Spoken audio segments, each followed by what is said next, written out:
So one of the most common questions I ever get asked is, how's the market? Is now a good time to buy? And then also, what are golden handcuffs when it comes to housing situations, when it comes to specifically mortgage rates? So yes, today, right now, absolutely freaking now is a great time to buy real estate, an absolute great time to buy real estate. Two caveats. One, make sure you can afford the real estate that you are purchasing. Now that has to do with interest rates, but we'll talk about that later. And number two, make sure that you're purchasing real estate in a proven area of appreciation so that it is a good investment, because we have this loose definition on what a good definition is. So is now a good time to buy? Yes. Interest rates are around 7 to 8%, and that seems crazy high, but I think a lot of us forget that we have the absolute lottery winning ever on mortgage rates back when COVID was happening at the upper 2s and lower 3s. That was a 30-year unprecedented low. Now, understandably, those people who won the lottery, who decided to go out and buy a house or buy their next home when the interest rates were that low, right now are what we call in golden handcuffs, because they're not necessarily willing to leave that interest rate to buy their next home, because the interest rate is going to go from 2 to 7%. Now, what they're saying, what I'm hearing is, Max, I'd sell, but I don't want to leave this upper 2, lower 3 interest rate. Totally understandable. And by the way, if money is the only reason that you're buying or selling your single family home, that would be unique. That would be odd. What we find is most people, when they're going to purchase a home, especially their second home, money is a distant secondary issue. It's they ran out of space, they have too much space, empty nesters, they need another living area like a finished basement or a work office because they're working from home. They discovered that they want more land, or they discovered that they want to be closer to community activities such as public theater or what have you, a more urban setting. So typically when you're shopping for your second home, money is a distant reason why you started the search. Now, yes, we should keep in mind the interest rates are higher right now. They're at 7 to 8%.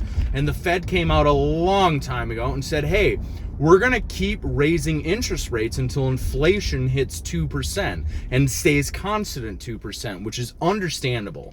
Now, fantastic. We went from like 8% at the same time last year, because now we're a little over 3, which means we're trending in the right direction. But it also means that our interest rates are going to stay around here till we get to the 2s, supposedly.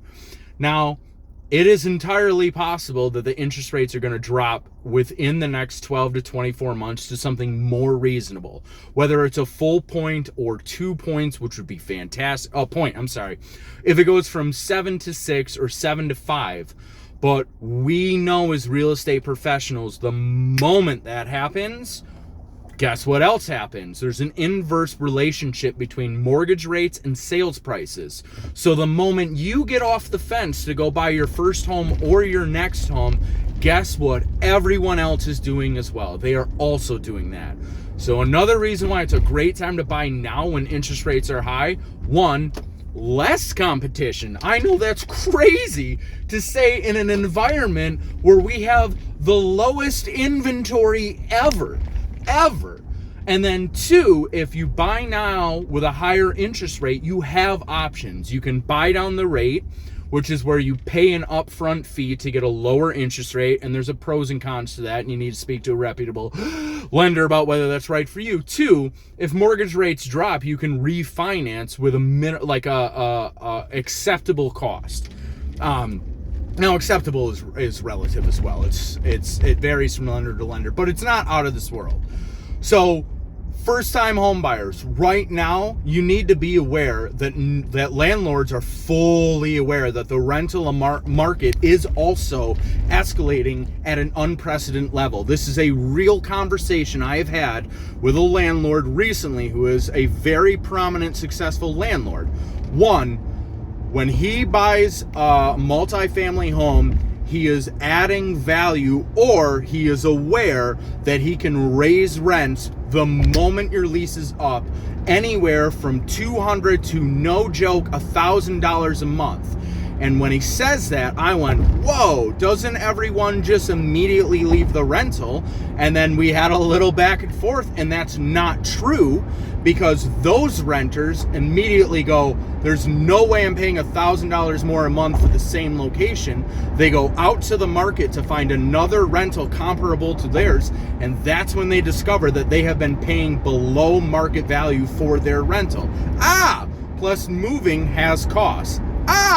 So, he said somewhere between 70 and 90% of the tenants where he raises the rates stay in the exact same rental. Woofda. Also, if he adds value, and I mean in this market, adding value is not that expensive. It's flooring, it's carpet, it's maybe a little update to the kitchen. It's whatever it needs to increase the rental rate. There is an ROI for that, and they're aware of that. Landlords, especially savvy landlords, not your one-off landlords, but your savvy landlords are totally aware of this. Honestly, even your one-off landlords are somewhat privy to the market, so they're going to be able to do this. Secondly, second home time. If you're buying your second home, you're thinking about buying your second home for a secondary reason than money. What it typically is, what we're typically seeing, is more space, den, finished basement, different area that meets my new living standards, that sort of thing. Now, some of them are clinging to that interest rate and hating their home, and I respect that. I respect them going like, dude, I am not entering 7 to 8% right now and leaving my $1,100 a month payment on a home that I bought for $275. Totally understand that. I really get that. But other people are going, it's not worth it. I hate my home. I'm entering the market.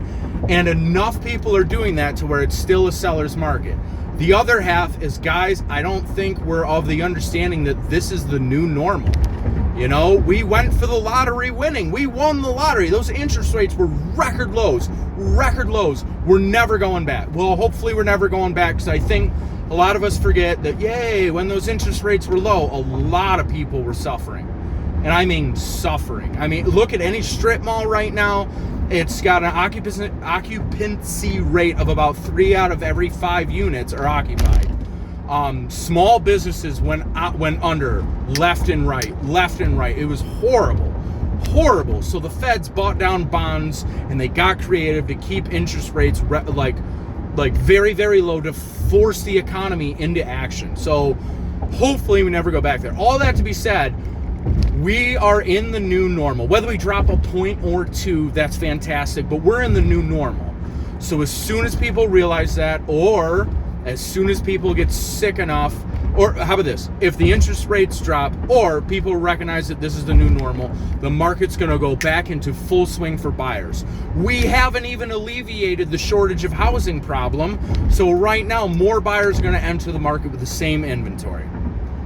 Guys, right now is a great time to buy. I'm Max Feutz. I am Southeastern Wisconsin real estate. If you want to know more about buying, selling, investing, building, you name it, Airbnbs, profit margins, reach out to me, guys. This is really important stuff. It has to do with economic and political factors, as well as normal geographic location. Reach out, know your numbers. I'm never going to tell you what to do. I'm just going to present options. You are the final decision maker. I am a real estate agent. I represent your best interests. I love you guys. Have a wonderful day.